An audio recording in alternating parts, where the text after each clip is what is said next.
السلام علیکم ورحمۃ اللہ وبرکاتہ۔ سامعین گرامی، تجارت شروع کرنے کے لیے کسی کے پاس پیسے نہ ہوں تو اس کو کیا کرنا چاہیے؟ آیا اس کو کسی سے قرض لینا چاہیے یا اپنے پاس جتنی رقم موجود ہے اسی سے کاروبار شروع کرنا چاہیے؟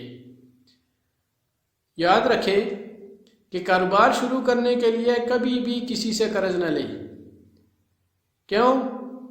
قرض لینے کے دو نقصانات ہیں۔ پہلا نقصان جس کا تعلق ہماری آخرت سے ہے، اس کے متعلق صحیح بخاری کی کتاب الحوالہ کے اندر ایک روایت ہے۔ حضرت سلمہ بن اکوع رضی اللہ تعالیٰ عنہ فرماتے ہیں کہ ہم رسول اللہ صلی اللہ علیہ وسلم کے پاس بیٹھے ہوئے تھے کہ ایک جنازہ لایا گیا، اور جنازہ لانے والوں نے رسول اللہ صلی اللہ علیہ وسلم سے عرض کیا کہ اس کی نماز جنازہ ادا فرمائیں۔ رسول اللہ صلی اللہ علیہ وسلم نے فرمایا کیا اس کے اوپر قرض ہے؟ انہوں نے کہا اس کے اوپر کوئی قرض نہیں ہے۔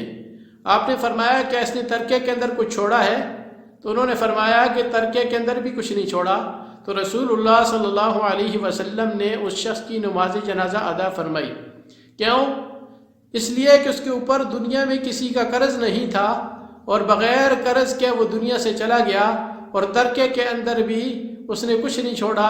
جب اس کے اوپر قرض نہیں تھا تو اس لیے ترکے کے اندر نہ چھوڑنے کی وجہ سے بھی آپ صلی اللہ علیہ وسلم نے پھر بھی اس کی نماز جنازہ ادا فرمائی۔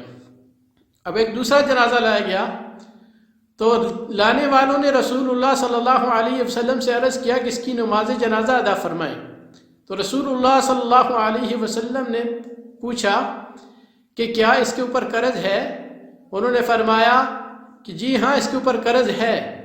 تو آپ صلی اللہ علیہ وسلم نے پوچھا کہ کیا اس نے ترکے کے اندر کچھ چھوڑا ہے یا نہیں چھوڑا؟ تو انہوں نے فرمایا کہ ترکے کے اندر 3 دینار چھوڑے ہیں۔ تو رسول اللہ صلی اللہ علیہ وسلم نے اس شخص کی بھی نماز جنازہ ادا فرمائی، اس لیے کہ اگر اس کے اوپر قرض تھا تو وہ قرض 3 دینار سے کم کا ہوگا یا 3 دینار کا ہوگا یا اس سے کم کا ہوگا۔ اس لیے جب ترکے کے اندر اس نے پیسے چھوڑ دیے ہیں تو ان پیسوں سے اس کا قرض ادا کرنا ممکن ہے، تو اس لیے آپ صلی اللہ علیہ وسلم نے اس کی نماز جنازہ ادا فرمائی۔ پھر ایک تیسرا جنازہ لایا گیا تو رسول اللہ صلی اللہ علیہ وسلم کے پاس لانے والوں نے عرض کیا کہ اس کی نماز جنازہ ادا فرمائیں۔ رسول اللہ صلی اللہ علیہ وسلم نے فرمایا کیا اس کے اوپر قرض ہے؟ انہوں نے فرمایا کہ جی ہاں اس کے اوپر 3 دینار قرض ہے۔ تو آپ صلی اللہ علیہ وسلم نے پوچھا کیا اس نے ترکے کے اندر کچھ مال چھوڑا ہے؟ تو انہوں نے فرمایا کہ ترکے کے اندر اس نے کچھ بھی نہیں چھوڑا۔ تو رسول اللہ صلی اللہ علیہ وسلم نے صحابہ اکرام سے فرمایا صلو علی صاحبکم، کہ آپ نے اس ساتھی کا نماز جنازہ خود پڑھ لیں۔ آپ صلی اللہ علیہ وسلم نے اس کی نماز جنازہ ادا فرمانے سے انکار کر دیا۔ تو حضرت ابو قتادہ رضی اللہ تعالیٰ عنہ موجود تھے، انہوں نے فرمایا کہ یا رسول اللہ صلی اللہ علیہ وسلم آپ اس کی نماز جنازہ ادا فرمائیں، اور اس کا جو قرض ہے وہ میرے ذمہ ہے، میں اس کا قرض ادا کروں گا۔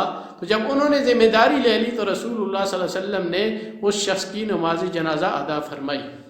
اس سے پتہ چلا کہ جس کے اوپر دنیا میں قرض ہے وہ قرض ادا کرنے کے بغیر دنیا سے چلا جاتا ہے تو اس کی نماز جنازہ رسول اللہ صلی اللہ علیہ وسلم نے پڑھانی وہ پسند نہیں فرمائی۔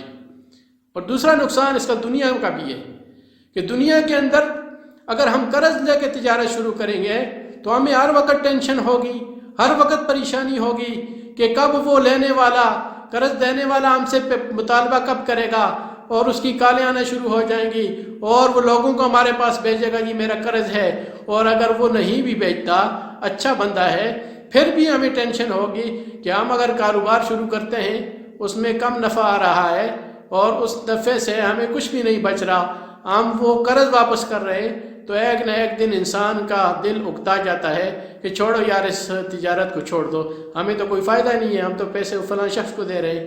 تو اگر ہم کسی سے قرض نہ لیتے، اپنی تھوڑی سی رقم سے بھی اگر ہم کاروبار شروع کر لیتے تو ہمیں یہ ٹینشن نہ ہوتی کہ ہم سے کوئی قرض مانگے گا، تو اس میں آگے ہم روزانہ بڑھتے جاتے، بے شک تھوڑا سا پرافٹ ہوتا، تھوڑا سا فائدہ ہوتا، لیکن اس سے ہم آگے بڑھتے جاتے۔ تو اس لیے میری گزارش ہے نوجوانوں سے کہ جتنی اللہ تعالیٰ نے آپ کو استطاعت دی ہے اسی کے مطابق آپ قرض لینے کے بغیر ہی تجارت شروع کریں، اور انشاءاللہ تھوڑا تھوڑا نفع ہوتے ہوتے ایک دن آئے گا کہ وہ بہت بڑا کاروبار ہوگا اور آپ کو اچھا خاصا نفع اس کے اندر ہوگا۔ اللہ رب العزت نے تجارت کے اندر بڑا نفع رکھا ہے، کیونکہ اللہ کے رسول صلی اللہ علیہ وسلم نے اس پیشے کو اختیار کیا ہے۔ اللہ تعالیٰ سے دعا ہے اللہ تعالیٰ ہمیں تجارت کرنے کی اور حلال طریقے سے روزی کمانے کی توفیق عطا فرمائے۔